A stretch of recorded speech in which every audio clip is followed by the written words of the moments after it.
The Discourses of Christ of the Last Days.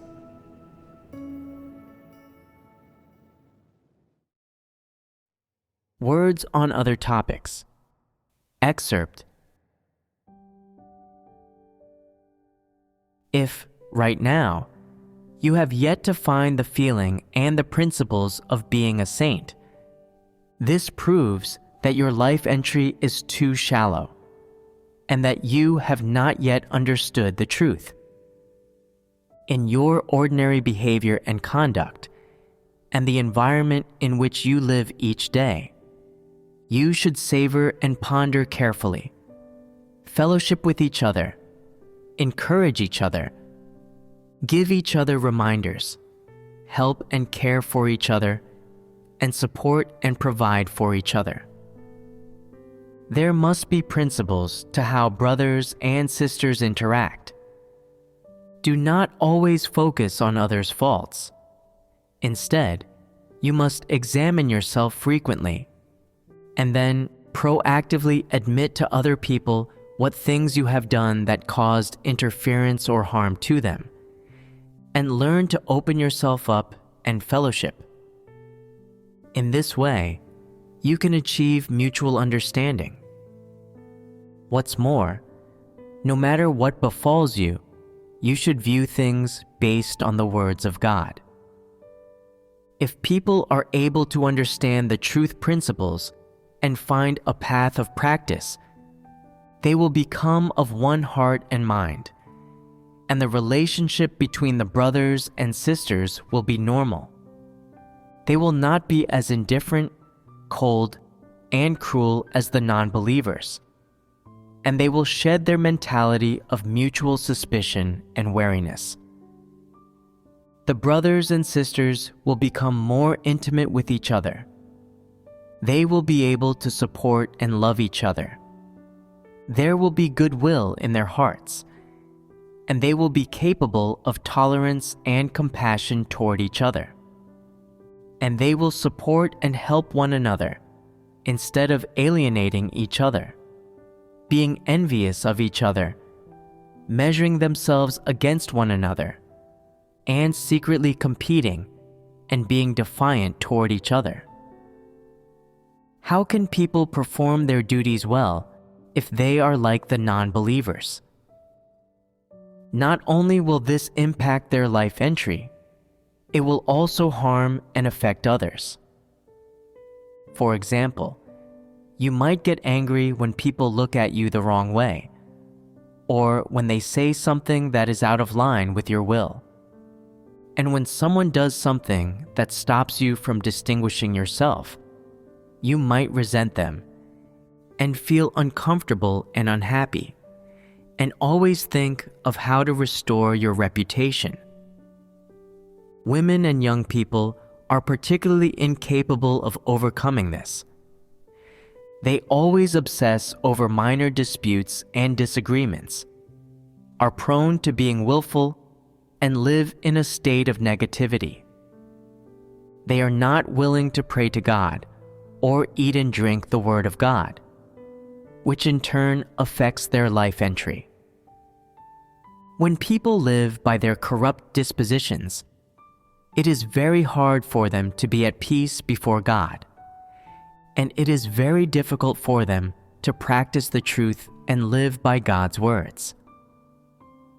To live before God, you must first learn how to reflect on and know yourself, and truly pray to God. And then you must learn how to get on with the brothers and sisters.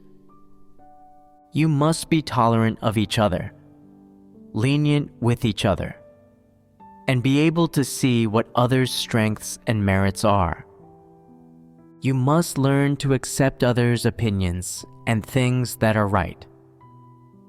Don't indulge yourself. Don't have ambitions and desires, and always think you're better than other people. And then think of yourself as some great figure, forcing other people to do what you say, to obey you, to look up to you, to exalt you. This is deviant. If an individual's arrogant disposition is not resolved, and this is coupled with swelling ambitions and desires, it can easily lead to deviancy. Hence, those who cannot accept the truth and fail to self-reflect and know themselves are in great danger. They always harbor ambitions, always aspire to be great people and supermen. This is deviancy. This is extreme arrogance. They have lost all reason. They are not normal people. They are deviant people, and they are demons. Dominated by arrogant dispositions, they look down on others in their hearts, regarding them as very insignificant and ignorant. They fail to recognize the strengths of others, but can infinitely magnify others' shortcomings. They despise them in their hearts, and they declare and belittle these shortcomings at every turn, hurting and upsetting others, and eventually causing other people to obey and listen to them, or to fear and hide from them. When a relationship like this emerges or exists between people, is this what you want to see? Can you accept it? For instance, suppose that you are a bit taller and better looking than others, which causes some people to admire you. As a result, you feel quite pleased with yourself and subsequently look down on those who are shorter and less good looking. What kind of disposition is revealed in this? Some people look at those who are not as good looking, who are a bit shorter, and who are a bit more foolish and not so quick-witted, with a contemptuous gaze, and even utter sarcastic words to mock them. Is it appropriate to treat people this way? Is this a manifestation of normal humanity? Definitely not. So, what is the most correct way to deal with such a situation? To not ridicule others for their shortcomings, and to respect others. This is a principle. It appears that you have some understanding of this. So, how does God treat people? God does not care what people look like, whether they're tall or short. Instead, He looks at whether their hearts are kind, whether they love the truth, and whether they love and submit to Him. This is what God bases His behavior toward people on. If people can also do this, they will be able to treat others fairly and in accordance with the truth principles. First of all, we must understand the intentions of God and know how God behaves toward men. Then we too will have a principle and path for how to behave toward people. Generally, people all have a bit of vanity.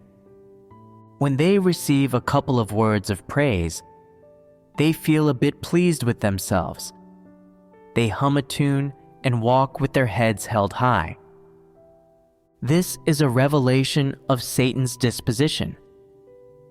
If they also judge and look down on others, what kind of disposition is this? It's a vicious, arrogant, and evil disposition.